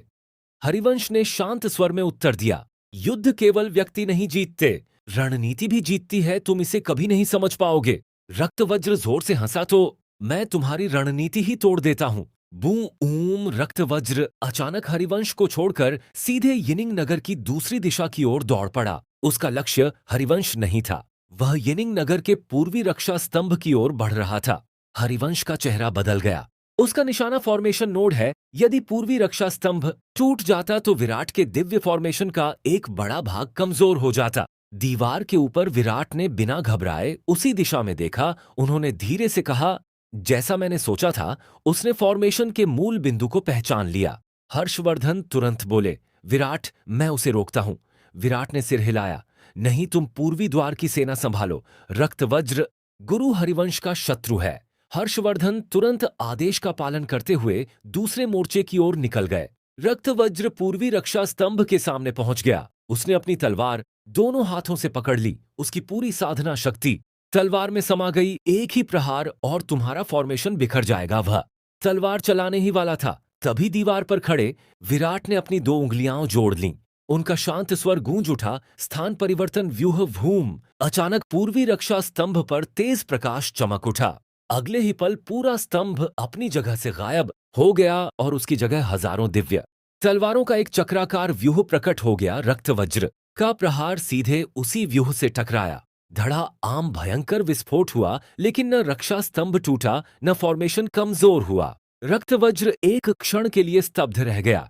यह फॉर्मेशन नोड अपनी जगह बदल गया। विराट शांत स्वर में बोले, जो फॉर्मेशन जीवित होता है उसका हृदय कभी एक स्थान पर नहीं रहता। तुमने स्तंभ को देखा, मैंने व्यूह को बदल दिया। हरिवंश तब तक वहां पहुंच चुके थे। उन्होंने मुस्कुराकर कहा, अब तुम्हारे पास भागने की जगह भी नहीं है। रक्तवज्र ने पहली बार चारों ओर देखा। उसे एहसास हुआ विराट का फॉर्मेशन केवल शक्तिशाली ही नहीं बल्कि जीवित था। वह हर पल बदल रहा था, हर पल नए रूप में ढल रहा था। इसी कारण उसकी कमजोरी ढूंढना लगभग असंभव था। रक्तवज्र ने गहरी सांस ली। उसने धीरे से अपनी तलवार उठा ली। ठीक है, तो आज मैं तुम्हारा फॉर्मेशन नहीं, तुम्हारा विश्वास तोड़ूंगा। उसकी आंखों में फिर से युद्ध की अग्नि जल उठी। हरिवंश ने भी अपनी तलवार आगे कर दी। 2 महान योद्धा एक बार फिर आमने सामने खड़े थे। दूर दीवार पर विराट ने धीरे से अपनी आंखें बंद कर लीं। पूरा यिनिंग नगर अब भी उनके नियंत्रण में था। यिनिंग नगर के बाहर युद्ध अपने चरम पर था। हरिवंश और रक्तवज्र की तलवारें लगातार टकरा रही थीं। हर एक टक्कर से आकाश कांप उठता। धड़ाम! हरिवंश 3 कदम पीछे हट गए। रक्तवज्र ने ठंडी हंसी हंसते हुए कहा, तुम्हारी प्रगति प्रशंसनीय है, लेकिन गहन शून्य लोक प्रथम चरण कभी भी द्वितीय चरण को नहीं हरा सकता। हरिवंश ने शांत स्वर में कहा, इसका निर्णय युद्ध करेगा। उधर पूर्वी द्वार पर हर्षवर्धन अकेले ही रक्त परजीवी सेना के बीच खड़े थे। उनके चारों ओर दर्जनों रक्त परजीवी योद्धा गिरे पड़े थे। एक अर्ध गहन शून्य लोक योद्धा होते हुए भी उनकी तलवार किसी बिजली से कम नहीं लग रही थी। एक रक्त परजीवी महारथी गर्जा, यह लड़का साधारण नहीं है। दूसरा बोला, इसने अभी अभी सफलता प्राप्त की है, फिर भी इतनी भयंकर तलवार कला। दूर खड़े हरिवंश ने एक नजर हर्षवर्धन पर डाली। उनके चेहरे पर गर्व था। वे धीरे से बोले, ओ विराट, तुम्हारी दृष्टि कभी गलत नहीं होती। विराट शांत होकर मुस्कुराए। हर्षवर्धन की शक्ति सिर्फ मेरी औषधियों का परिणाम नहीं है, उसकी प्रतिभा जन्मजात है। मैं तो केवल उस प्रतिभा का द्वार खोल रहा हूं। हरिवंश ने आश्चर्य से विराट की ओर देखा।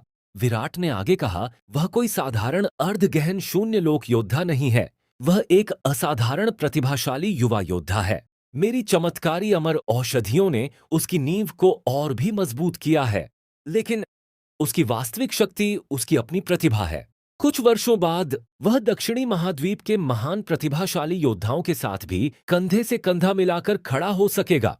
हरिवंश धीरे से मुस्कुरा दिए। पूर्वी द्वार पर हर्षवर्धन ने एक ही प्रहार में 3 रक्त परजीवी योद्धाओं को पीछे धकेल दिया। उनकी आंखों में अटल विश्वास था। एक रक्त परजीवी महारथी कांपते हुए बोला, यह तो अर्ध गहन शून्य लोक का योद्धा है, फिर इसकी प्रतिभा इतनी भयंकर कैसे है? दूसरा धीरे से बोला, हमने सुना था यिनिंग नगर में एक ऐसा युवा योद्धा है जिसकी प्रतिभा की तुलना दक्षिणी महाद्वीप के महान प्रतिभाशाली योद्धाओं से की जा सकती है। लगता है वही है। हर्षवर्धन ने कुछ नहीं कहा। उन्होंने केवल अपनी तलवार उठाई और फिर से युद्ध में कूद पड़े। उधर रक्तवज्र ने हरिवंश पर अपना सबसे तेज प्रहार किया। धड़ाम! हरिवंश ने बड़ी कठिनाई से उस प्रहार को रोक लिया, लेकिन इस बार विराट ने कोई तलवार नहीं भेजी, न ही कोई नया फॉर्मेशन सक्रिय किया। वे केवल शांत खड़े देखते रहे। हरिवंश समझ गए, विराट चाहते हैं कि मैं अपनी सीमा स्वयं पार करूं। उन्होंने अपनी पूरी एकाग्रता अपनी तलवार पर केंद्रित कर दी। रक्तवज्र जोर से हंसा, अच्छा, अब तुम्हारा फॉर्मेशन मास्टर तुम्हारी सहायता नहीं करेगा। हरिवंश की आंखों में तेज चमक उठा। हर युद्ध फॉर्मेशन से नहीं जीता जाता। कभी कभी गुरु केवल मार्ग दिखाता है, चलना शिष्य को स्वयं पड़ता है। इतना कहकर हरिवंश पहली बार रक्षा छोड़कर सीधे आक्रमण पर उतर आए। उनकी तलवार बिजली की तरह चमकी। रक्तवज्र की आंखें सिकुड़ गईं। इसकी तलवार की गति बढ़ गई। दोनों फिर से भीषण संघर्ष में उलझ गए। आकाश एक बार फिर तलवारों की गर्जना से गूंज उठा।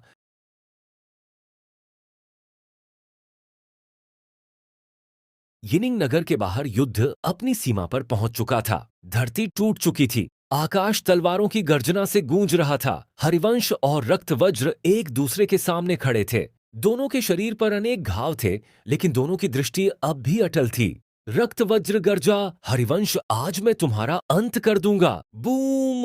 उसने अपनी पूरी गहन शून्य लोक द्वितीय चरण की शक्ति अपनी तलवार में समाहित कर दी।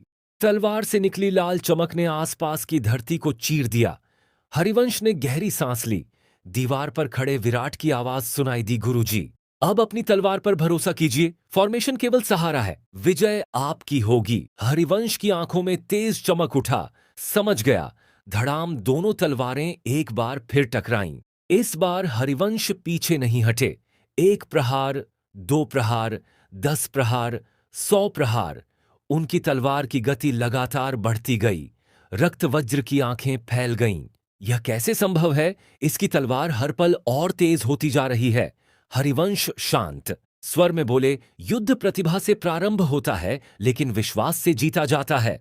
दूर हर्षवर्धन ने पूर्वी द्वार पर अंतिम रक्त परजीवी दल को भी पीछे धकेल दिया। यिनिंग नगर के सैनिक जोर से गरज उठे, विजय विजय!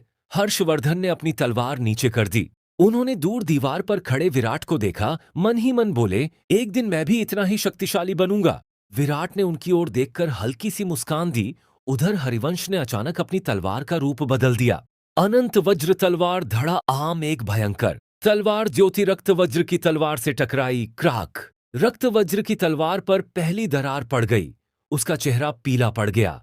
असंभव! हरिवंश ने दूसरा प्रहार किया। धड़ाम! मात्र रक्तवज्र का कवच टूट गया। तीसरा प्रहार उसके कंधे को चीर गया। रक्त वज्र जोर से पीछे जा गिरा। उसके मुंह से रक्त निकल आया। पूरा युद्ध क्षेत्र स्तब्ध रह गया। हर रक्त परजीवी योद्धा अपने सेनापति को देख रहा था।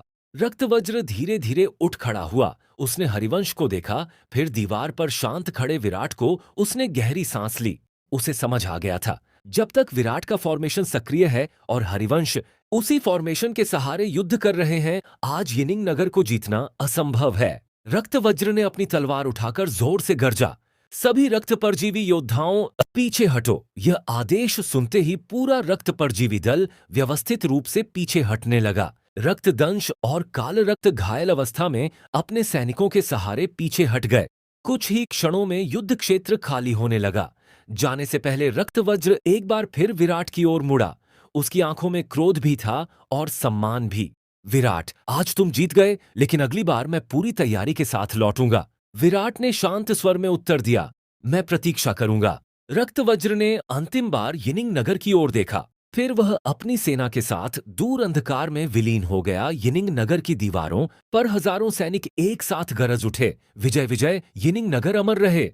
हरिवंश ने अपनी तलवार म्यान में रख दी। हर्षवर्धन उनके पास आ गए। दोनों ने दीवार पर खड़े विराट की ओर देखा। विराट के चेहरे पर न अहंकार था न उत्साह, बस वही पुरानी शांति। उन्होंने धीरे से आकाश की ओर देखा और कहा, यह केवल पहली विजय है, वास्तविक महासंग्राम अभी प्रारंभ हुआ है। तीनों की दृष्टि दूर क्षितिज पर टिक गई, जहां अंधकार अभी भी पूरी तरह समाप्त नहीं हुआ था।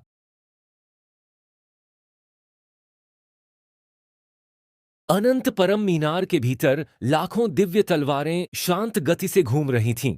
पूरा अनंत परम मीनार एक अद्वितीय तलवार व्यूह से घिरा हुआ था। यहाँ हर क्षण तलवारदाओं की गहरी समझ और शुद्ध ऊर्जा का जन्म होता था। एक कक्ष में मुख्य विराट शांत भाव से साधना में लीन थे। उनके चारों ओर की ऊर्जा इतनी स्थिर थी कि मानो समय भी उनके चरणों में ठहर गया हो। कुछ ही दूरी पर नीलिमा भी आंखें बंद किए तलवार व्यूह के माध्यम से साधना कर रही थी। उसके पास ही उसकी सबसे अच्छी सहेली माया भी ध्यान मग्न बैठी थी। समय धीरे धीरे बीतता गया। अचानक नीलिमा के शरीर से कोमल फीनिक्स अग्नि की लहरें निकलने लगीं। उसने धीरे धीरे अपनी आंखें खोलीं। उसकी आंखों में एक नई चमक थी। सफलता की दहलीज अब अधिक दूर नहीं। वह धीरे धीरे उठकर मुख्य विराट की ओर बढ़ी। विराट ने आंखें खोले बिना ही शांत स्वर में कहा, यहां नहीं उजिन, पर्वत की घाटी तुम्हारी प्रतीक्षा कर रही है। नीलिमा ने विनम्रता पूर्वक प्रणाम किया। जी। माया भी तुरंत उसके साथ चल पड़ी। कुछ ही देर बाद दोनों उजिन पर्वत की घाटी पहुंच गईं। यह तलवार महाद्वीप का सबसे पवित्र सफलता स्थल था। नीलिमा बीच में बैठ गई। उसने अपनी समस्त शक्ति एक बिंदु पर केंद्रित कर दी। बूम! भयंकर फीनिक्स अग्नि आकाश में फूट पड़ी। उसी क्षण पूरे तलवार महाद्वीप में कंपन दौड़ गया। हर शिष्य और गुरु एक ही दिशा में देखने लगे। यह ऊर्जा नीलिमा की है। आकाश में एक श्वेत दिव्य पुष्प खिला, फिर दूसरा, तीसरा, चौथा, धीरे धीरे 10 श्वेत दिव्य पुष्प पूर्ण रूप से खिल गए। सभी सांस रोके देख रहे थे। तभी 11वां श्वेत दिव्य पुष्प भी धीरे धीरे खिल उठा। पूरा तलवार महाद्वीप निःशब्द हो गया। एक वृद्ध गुरु धीरे से बोले, अमरलोक में 11 श्वेत पुष्प, यह स्वर्गीय सीमा से केवल एक कदम दूर की प्रतिभा है। दूसरे गुरु ने गहरी सांस ली। पूरी सुनबुर्नो भूमिलोक में भी ऐसी प्रतिभाएं बहुत कम जन्म लेती हैं। कहा जा सकता है प्रतिभा के मामले में नीलिमा स्वरा से भी एक कदम आगे निकल गई है। धड़ा आम नीलिमा सफलतापूर्वक अमरलोक तृतीय चरण में प्रवेश कर गई। उसके शरीर से निकलने वाली फीनिक्स अग्नि पहले से कहीं अधिक शुद्ध और तेजस्वी हो गई। यद्यपि उसकी साधना अभी केवल अमरलोक तृतीय चरण थी, लेकिन उसकी वास्तविक युद्ध शक्ति लगभग अमरलोक अष्टम चरण तक पहुंच चुकी थी और नवम चरण के अत्यंत निकट थी। यह देखकर अनेक शिष्य आश्चर्यचकित रह गए। थोड़ी ही देर में तलवार संप्रदाय के अनेक शिष्य और गुरु वहां पहुंच गए। माया खुशी से नीलिमा का हाथ पकड़कर बोली, नीलिमा, मुझे पता था तुम अवश्य सफल होगी। तभी एक परिचित हंसी सुनाई दी। हे हे हे! सबने मुड़कर देखा। शार्दुल हाथ बांधे खड़ा था। उसने मुस्कुराते हुए कहा, बस सिर्फ 11 श्वेत पुष्प, इसमें इतनी बड़ी बात क्या है? माया तुरंत भड़क उठी। शार्दुल, तुम हमेशा इसे चिढ़ाते क्यों रहते हो? शार्दुल कंधे उचकाते हुए बोला, मैं सच कह रहा हूं। नीलिमा, तुम अभी भी मुझसे कमजोर हो। मैं कुछ ही दिन पहले अमरलोक चतुर्थ चरण में प्रवेश कर चुका हूं। मेरी वास्तविक युद्ध शक्ति लगभग गहन शून्य लोक की दहलीज को छू रही है। नीलिमा ने उसकी ओर देखा लेकिन कुछ नहीं बोली। उसकी खामोशी देखकर शार्दुल हल्का सा मुस्कुरा दिया। दूर एक प्राचीन वृक्ष की शाखा पर स्वरा चुपचाप यह सब देख रही थी। अब वह गहन शून्य लोक प्रथम चरण की एक भयंकर योद्धा थी। उसकी वास्तविक युद्ध शक्ति लगभग गहन शून्य लोक तृतीय चरण के समकक्ष मानी जाती थी। उसने मन ही मन सोचा, शार्दुल, नीलिमा दोनों ही असाधारण प्रतिभाशाली हैं। यदि इनमें से कोई भी अपनी सीमा तोड़ दे तो एक दिन ये मेरे बराबर खड़े हो सकते हैं। स्वरा के होठों पर हल्की सी मुस्कान आ गई। तलवार संप्रदाय की अगली पीढ़ी दिन प्रतिदिन और भी अद्भुत होती जा रही थी। और उसी समय अनंत परम मीनार के सबसे ऊपरी भाग में मुख्य विराट अब भी शांत भाव से साधना में लीन थे, मानो उन्हें पहले से ही झांत हो कि तलवार संप्रदाय का भविष्य अब पहले से भी अधिक उज्जवल होने वाला है।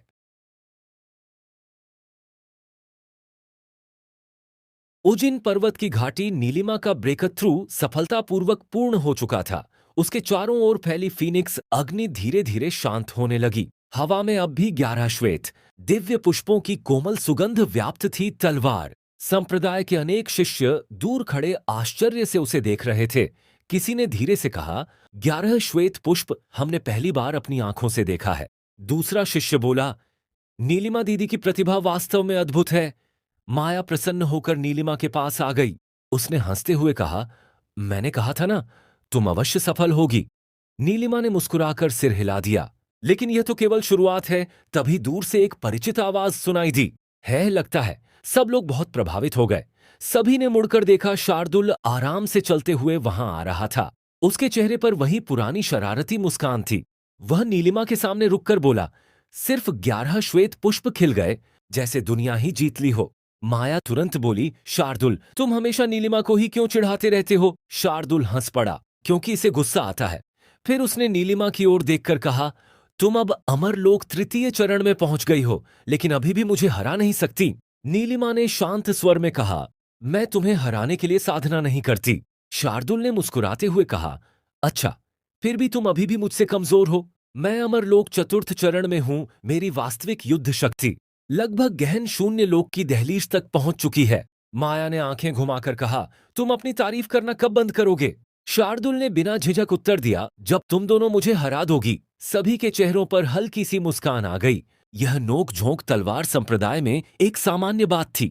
इसी दौरान दूर एक ऊंची चट्टान पर स्वरा चुपचाप खड़ी यह सब देख रही थी। उसने नीलिमा की ओर देखा। अमरलोक तृतीय चरण, लेकिन वास्तविक युद्ध शक्ति लगभग अमरलोक नवम चरण के निकट। फिर उसकी दृष्टि शार्दुल पर गई और शार्दुल अमरलोक चतुर्थ चरण में होते हुए भी गहन शून्य लोक की दहलीज को छू रहा है।